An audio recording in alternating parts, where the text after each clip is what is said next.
Hello and welcome to Women in Retail Talks, the podcast where C-suite executive women in the retail space share their stories of professional growth, leadership development, personal journeys, and so much more. I'm Melissa Campanelli, the co-founder of the Women in Retail Leadership Circle, which is a membership-based community of executive women at leading retailers and brands. Today, our podcast, Women in Retail Talks, is coming to you from our on-the-road event in New York.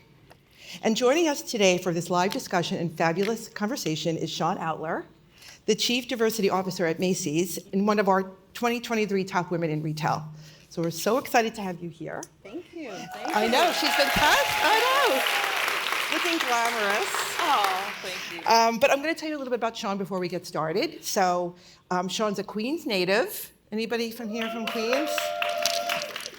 Syracuse graduate.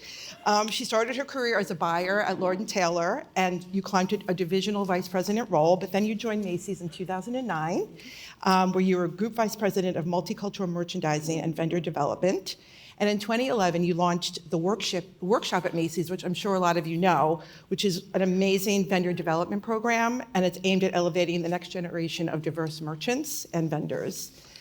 You then worked your way to Executive Vice President of Licensed Businesses Pricing and Multicultural Strategy, and in 2019 you were appointed Chief Diversity Officer, which I think you were one of the first people to hold that position in the retail industry, so that's so exciting. And since then you've forged, I think, a bold blueprint for DE&I in retail and fashion. So let's get started. Let's see, so since you were named Chief Diversity Officer in 2019, you've made a huge difference at the company.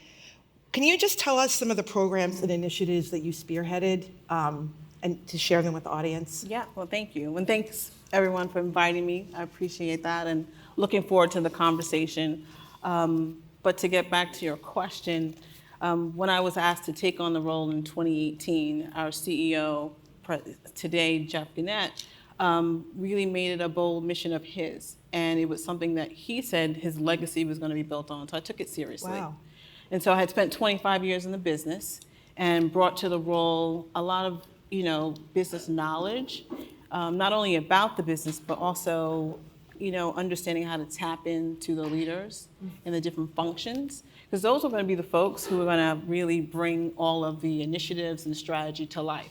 Right. So I think that was like my secret sauce, if you will, to developing the strategy. So in 2022, and my team, and Nicole was on my team at the time. Hello. Hi. We were really key players in developing our social purpose, Mission Everyone, which really is about investing $5 billion in people, partners, products, and programs to really create inclusivity for all, right? So my team in particular now is really about leading the strategy related to developing underrepresented businesses and thinking about bringing products to scale for our companies, as well as expanding our efforts for our colleagues and our customers and our communities. So that's been really the kind of like the overarching strategy for us. I would say in addition to that, some of the programs you mentioned, the workshop at Macy's, it's been over 10, almost 12 years in existence. It's expanded from a week and a half program to a month. We give away $250,000 in grants now. Wow. And it really has expanded to a whole ecosystem of support and resources for underrepresented businesses. Last year, we launched Spur Pathways, which is Share Purpose, Unlimited Reach. It's a dynamic investment fund really geared towards providing resources and capital for underrepresented businesses. And when we developed the workshop, that was the one element we really kept in our mind in terms of what we could do later. And so happy to say, 10 years later, we were able to pull that off. And it's a fund we expect to grow to $200 million, and Macy's has contributed $30 million to get us going. Wow, that's amazing. I think we should give a hand to Macy's. I mean, it's amazing that, that $5 billion, and that's amazing that they put such, it's so important for them to put that money towards it. So that's awesome. The workshops at Macy's, I feel like I just kind of breezed over that a little bit. Can you kind of talk a little bit more about that? Like, what are some examples of some of the companies that you worked with or brought on? Yeah, so we worked with a number of companies, and we've trained over 200, over about 220. We've launched a number of them. God, I'm escaping me now in terms of some of the vendors, but Minky Blue, I don't know if you've seen the Yes. TV show, but Minky Blue was one of our vendors. We've had a number Yeah. of them that really have gone through, matriculated, and doing really well. There's a shoe vendor, who I'm going to kick myself for not remember the name, but they actually are doing really well. But it really is about sourcing and providing resources for companies to grow, helping them understand how we as retailers operate and what's necessary. Not everyone's going to work with Macy's, and it's really about building a pipeline for the industry. So many companies have gone on to really be very successful. They're multi-million-dollar companies, and so we're really proud of that. So that's Yeah. the pipeline piece. The Spur Pathways piece is really about fostering growth. So our goal, and we talked about this yesterday, we had a diversity council meeting, and so as we think about the 5-year mark that we're at now with our strategy, what's the next phase? We are talking about outcomes and impact and growth. So Spur Pathways is really going to be a fuel for us to create vendors that are core to our business, not fringe to our business. Ah, interesting. Today, you would say, some of the vendors we do business with are fairly small in nature in comparison to some of the big guys that you know of. But we're talking about meaningful players in our business that really address the, shifting demographics and the different customers who are really gaining importance Right. in our portfolio. Wow, it's almost like a 3-prong approach. Started out with the workshops and the Spur, and now here's the next Correct. step. That's amazing. So I always think it's so interesting to hear strong leaders talk about how they are able to get a lot of these initiatives off the ground, because I feel like that is so, that's the key, right, is your team and getting everyone off the ground. And you did talk earlier about how that was part of your plan when you first joined. But what are some of the ways that you sort of geared up your team to take on these large initiatives? And maybe there's some tips or best practices you can share. Well, before I get to my team, I'll talk about what we needed to do to get the organization and our leadership aligned. Because, in our bubble, we can't get nothing done, right? Right. So, we really had to step back and really do some homework and get some data to understand, the customer and what we were doing and who we were serving. And so we looked at all our sales and where they were coming from. We looked at our leadership. We looked at our overall colleague base and said, in order for us to be relevant in the future and to be innovative and grow, we needed to really reflect the diversity of the customers and the growing customers and ones that were meaningful to our portfolio that we saw more potential with over time. So with that, we said we were able to take that information, package it, and really go talk to our leadership about the opportunity. And we all aligned around some key things that really have helped us usher in some of the initiatives. It really is about reflecting at all levels of our leadership the diversity of the customer who shops with us. We need their perspectives and point of view in order to make great decisions.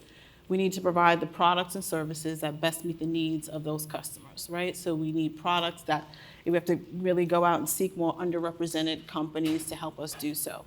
We need our marketing to reflect those customers as well, because they need to feel valued and respected by us. And also we need to be in the communities doing the work and aligning ourselves with the organizations who create greater communities for all of us and where our customers shop. So once we aligned on our values and we aligned on this focus on the customer and really creating more opportunities to really support them in their lives, that made all the difference for us. Yeah. But we started with the data. We needed the information. Yeah, that is the key, I'm sure.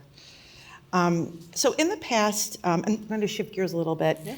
In the past, you spoke about the need for companies to make DEI efforts, and I'm talking more about DEI efforts for internal employees, transparent and quantifiable. So why do you feel like this is important, and how are you able to do this at Macy's, or how does Macy's able to do this? Well, at a baseline, and it's been said many times, but we can say it here, what's measured gets done, right? And so I talked about the information, the data that was necessary. And I would say millennials and Gen Z, we've seen the articles, we know the research, they're making decisions about where to shop and where to work. Based on what companies are doing around social issues as well as environmental topics. So that is really across the spectrum, though, in terms of our customers as well. They are looking at our website. They want to know what you're up to and if your values align with theirs. So that's baseline. I think, I go back 3-4 years ago when we talked about and really started to establish our strategy. We talked about three things, and it was about building awareness, education, awareness, and accountability. So we had to educate everyone about where we were, right? What we looked like and what the business opportunity was. We had to build awareness around what we believed we needed to do to advance in those areas. And that meant that we had to go help people understand all of that information, but help them, inspire them to think about how they could get engaged in the work and help us make progress. At the end, we had to hold them accountable, right? So with that, we talked about the measurements and all the KPIs that we established. And it really isn't about really just looking at the reviews and putting on a performance review. It's really about checking in, seeing if you're making progress and holding people accountable to doing more, and also removing roadblocks where people are getting stuck.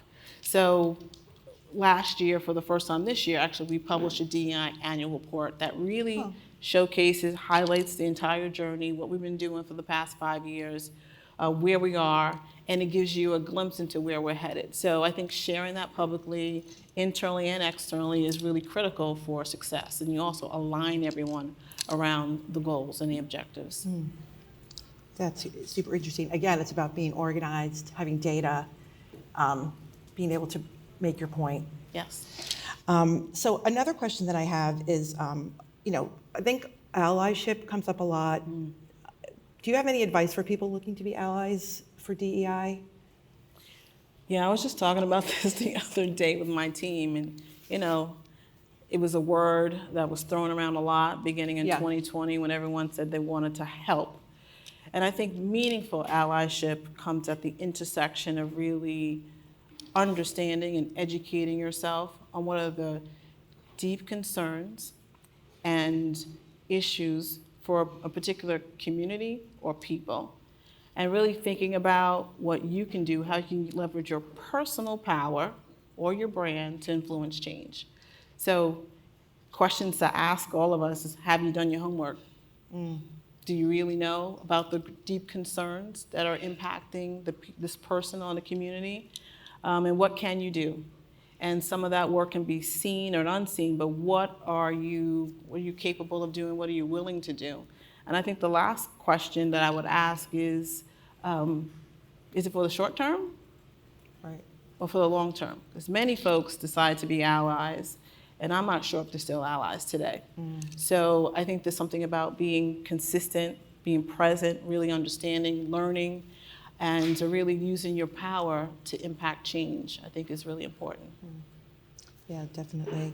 I know, I think there was a period where that word was thrown around, like you were saying, and I think, it's about longevity, just like you were saying. So outside of Macy's, I know that you help people of color prepare for executive leadership roles through Black Retail Action Group. So can you tell us a little bit about that? Or it's BRAC. Yeah. Well, Nicole Coakley Dunlap is president of BRAC. She's in the audience. Listen, Nicole and I served as president. I was past president with Nicole for the past 60 years. I would tell you it's probably one of the most unkept secrets in the industry. Organization that's been around for 50 years, over 50 years. Really's mission is to educate and prepare professionals, students, and entrepreneurs for leadership in the industry, people of color. And we've partnered with a number of different organizations, and besides Macy's and Bloomingdale's, but Saks and Chanel, Loewe, Burlington, and we provide an internship program for a number of students. We give out scholarships, and we offer executive development. So we've given out over $1 million in scholarships, and we have prepared through internship over 1,200 students. So the impact is broad, the reach is tremendous, the purpose of the organization, quite honestly, today is still very important and relevant. But it's a real secret, it's a gem. So really proud to be on the board. And I would say, when I joined the board 2001, it was for me a pivotal moment. I had just become a divisional at Lord & Taylor, and I didn't know anyone who looked like me at that level. So when I joined the board, it gave me incredible community, that I was actually a little overwhelmed by. I remember going to, they invited me to a cocktail party, one of our kind of industry events, and I was taken aback. I'm like, who are these people? Right. But it was pivotal for me, and some of my best friends and greatest allies in the business, Nicole being one of them, are still with me today. So I think it's just, like I said, just a real secret. And is there like a website or something that we could? Brag.org. Brag Thank you. And it's men and women, right? It's Sorry. men and women? Yes. And so most of the folks, do they start out in stores and then they move up, or what? All across the industry, Yeah. but most of, we have the internship, which is really part of the entryway, but our members are professionals. The Yeah, majority of our that's members are great. professionals. That's amazing. So let's jump ahead. So DE&I is such a huge topic, obviously. But are there some key trends that you're focused on right now that you feel comfortable talking about, or that you're really thinking about? There's so many topics out there, so I'm sure there's a few that you're There are a focused few. on. Yeah, listen, it's an interesting time. I think we've all read the articles. We hear about the backlash. A lot of companies are being challenged about the strategies and what they're doing. I would say not necessarily a trend, but what I'm thinking about and where I think a lot of companies are really examining their strategies and their work and what they're doing, and taking a deep, hard look and just assessing whether or not it still aligns with who they are, their values, and what they want to achieve. So I would say for us, I'll speak for us, we will continue. We believe we're on the right path. We have decided we're going to double down and evolve our efforts. And what does that mean? We're going to continue to be intentional about our work, but we're going to talk about it in a way that really is more intentional and deliberate about focusing on the customer, because that's why we're doing the work, right? And making that very clear and evident. We're going to be very clear about our values. So we're going to stick to really thinking about maximizing diversity in our organization, because we think it fuels innovation and it makes us relevant. And I think relevancy is just incredibly important. You cannot be relevant if you don't understand who the customer is and who we're trying to serve. And we're going to really continue to think through all aspects of our business. And so it is about who's at the table, who's making decisions. It is about who's walking through our doors and how we treat them. It is about the products we offer. And it is about how we show up in marketing and in the community. So we will continue to do that work. And it's an evolution. It really is. Like I said, we had a meeting yesterday and we're talking about the future, but the heart and soul of our work and our strategy remains the same. Good to hear. That's awesome. So as a woman of power at the level of corporate success that you've had, this is sort of jumping to leadership strategies. Okay. What are some tips or best practices you can share for senior level executives, maybe in the audience or listening in, to advance and remain refreshed in their career? It's also interesting that you were able to move up within the company, which I feel like is a really interesting topic for a lot of our members. So strategies there would be great. Yeah, I love the question. I would say first and foremost, and I talk to my team about this all the time, you got to know your why. What is your personal vision and mission for yourself? You got to nail that. And really understand also what you can uniquely contribute and own that's yours that nobody can take from you. So what is that? And that's just you got to figure that out for yourself, what's in your head and what you're striving for. So that's really important, and think about what impact you think you can make in the business, you alone. That's really important. And then how do you figure out how to rally folks around that? Next, you have to have a bigger vision and broader mission for yourself that goes beyond any specific role or function. What is it that you came to do, period, as a person? And I think that's really important. Mine is about advancing and maximizing opportunities for others. And I don't know if I knew this like 5 days ago, but it's come full circle. Like some of the language is coming to me, right? And so I've been able to do that through culture and business. But I think helping people maximize their potential. And I go back to that 13-year-old person who I was, who really just always wanted to be a buyer because I couldn't find clothes that fit me. It's evolved from all of that to something else. So again, helping people really be their best, I think, is important. in addition to that, how I've stayed refreshed Yeah. is really taking on new opportunities, new ideas. Again, I just wanted to be a buyer. I could never have told you, not even 5 years ago, that I was going to be chief diversity officer. I mean, that just wasn't in my purview. Right. But I said yes to a lot of things that I didn't know what they were and what it meant and what it was going to mean for me long term. But I had my my personal vision, and I knew, things were going to change. I knew I was going to need to be flexible and I was going to need to bend, but I knew I was never going to break if I said yes to the things that aligned to who I am at the core. And so, last, I would say, really think about your leadership style and continue to refine that and advocate for yourself. Advocate for yourself. Advocate for yourself. I can't say it enough. Because I know when, there were pivotal moments for me when I had to do that. And listen, I didn't know what was on the other side, but I leaned into that, and I'm grateful for it.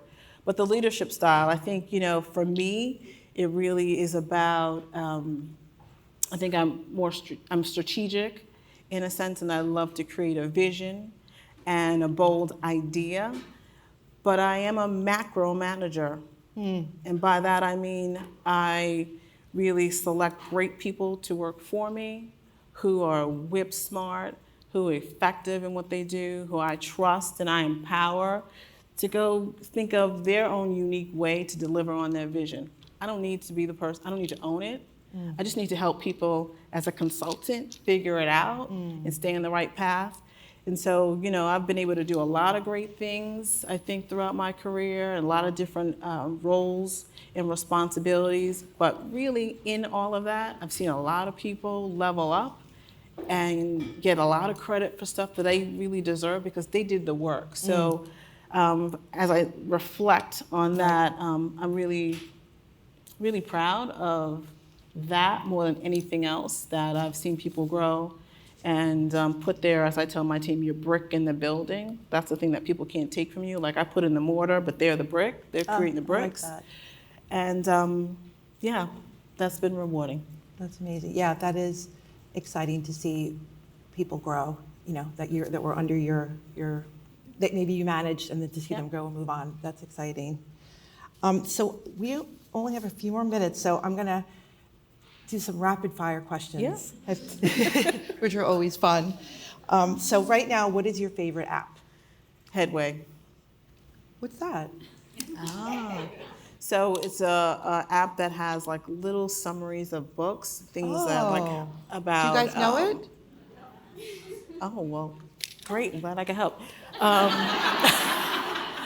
But literally, you can either listen to it or read it. 15 minutes synopsis on different books. One, it's anything from how do you manage your life to how you're a better leader, but really gives you little tidbits. And it's interesting. I've found little different things to weave in, kind of how I lead or how I That's think great for about time life. management, because there's so many books out there. It's a lot to read, so I think this helps me kind of get it in. Oh, I'm excited. So it's my learning journey once a day, 15 minutes. Okay, I love it. Book you have read recently that resonated the most with you? Stay Sane in an Insane World by Greg Harden. Similar theme to Headway.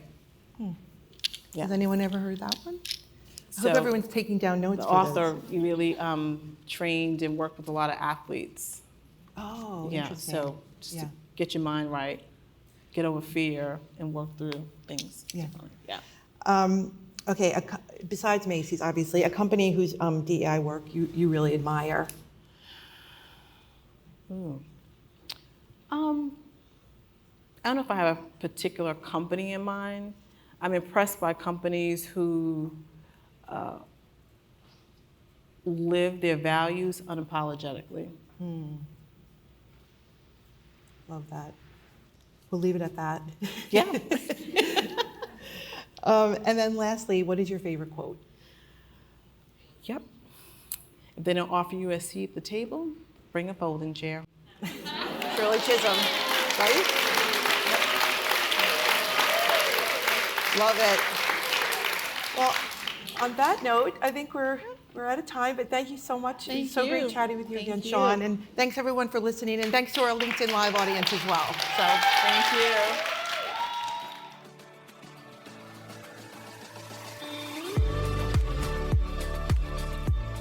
Thanks for listening. For more information on this podcast, please go to womeninretail.com/podcasts for show notes. Women in Retail Talks is available on Apple Podcasts, Google Podcasts, Stitcher, and Spotify. Make sure to subscribe on our podcast channel page as well. If you've enjoyed this episode, please take a few moments to rate and review our show. Lastly, if you're a female retail leader interested in joining our community at Women in Retail Leadership Circle, visit womeninretail.com/apply. Thanks, and until next time, this has been Women in Retail Talks.